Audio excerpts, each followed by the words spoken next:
Jordan Peterson says he's leaving Canada for the US. Kind of redundant when we're about to become the 51st state, no? But seriously, the thing I found more surprising about this is the fact that he still lived in Canada. See, Canada has a number of exports to the US. We've got softwood lumber, crude oil, steel, and apparently right-wing culture war grifters. It's like the opposite of a brain drain. A brainworm drain?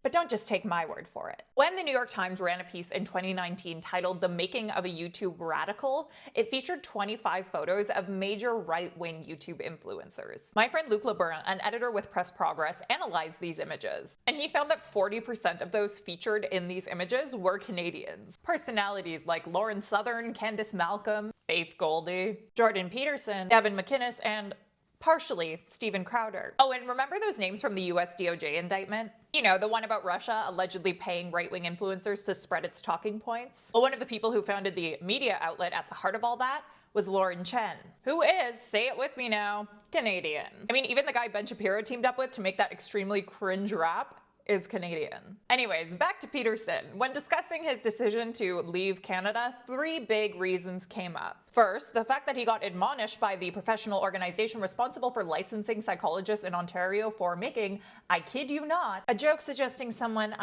delete themselves, among other unprofessional posts. Second, his claim that Canada is going to become, quote, totalitarian if Bill C-63 passes. Even though it hasn't yet, is being hotly debated and critiqued, and we do have courts that strike down aspects of laws that violate charter rights. But he is worried about totalitarianism, so he moved to the US.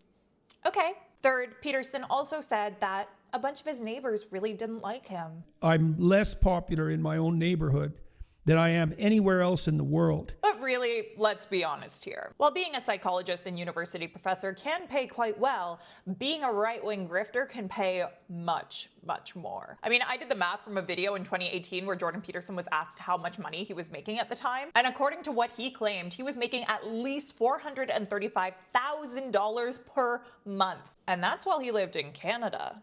The US is a bigger market with more eyeballs and more money. So if your goal is fame and fortune, why not move closer to more of both? Because as Taylor Lorenz wrote in UserMag, the conservative media landscape in the United States is exceptionally well-funded, meticulously constructed, and highly coordinated.